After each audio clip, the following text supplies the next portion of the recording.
la puissance des invocations quand elles sont exaucées par Allah le Tout-Puissant. Là, ici, on se trouve à 3 jours de marche de la ville de la Mecque, dans la montagne et la vallée de Taïf. Ici, c'était gouverné par 3 frères. Et le prophète sallallahu alayhi wa sallam, il va venir pour leur demander assistance, protection, et il va les appeler à revenir vers Allah. Sauf que les 3 frères, ils sont orgueilleux. Ils ont rejeté la parole d'Allah et son messager. Ils ont ordonné aux gens de la ville de l'expulser de la ville, de le frapper. Ils lui ont jeté des cailloux. Ils l'ont insulté, ils l'ont fait saigner. Sur le chemin retour, l'envoyé d'Allah, il va lever la tête vers le ciel. Et là, Jibril, il va descendre. Jibril, il va lui dire, Allah a entendu ce que ton peuple t'a dit et ce qu'il t'a répondu. Allah t'a envoyé l'ange des montagnes pour que tu leur donnes de faire ce que tu veux de ces gens-là.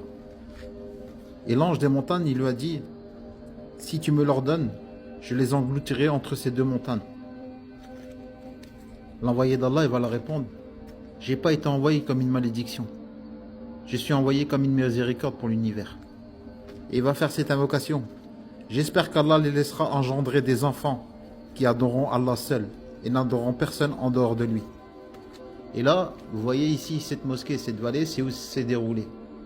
Et au même moment, à la Mecque, un enfant il va naître. Sa mère, c'est la 2e femme qui a embrassé l'islam. Cet enfant a connu le prophète, sallallahu alayhi wa sallam, jusqu'à ses 13 ans.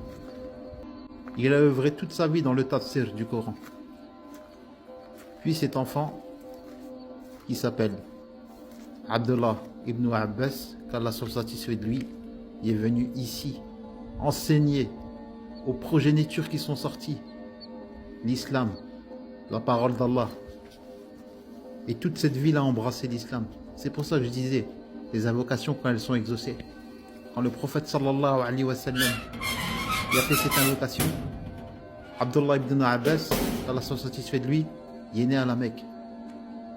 Et il est venu dans cette ville où il a été enterré.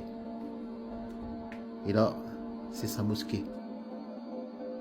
L'une de ses mosquées. Et c'est la mosquée principale qui se trouve sur le flanc où le prophète sallallahu alayhi wa sallam y a été chassé. Et maintenant, toute cette vallée, elle est musulmane.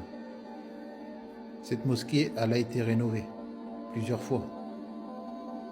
Mais malheureusement, sa localisation et son existence, elle est connue que de très peu de personnes. Les gens, ils confondent avec une autre mosquée qui a été construite dans le centre-ville, ou les gens ils pensent qu'elle a été enterrée là-bas. Les avis divergent. En tout cas, cette mosquée, elle lui appartenait. Il est l'un des premiers qui a œuvré dans la compréhension du tafsir du Coran.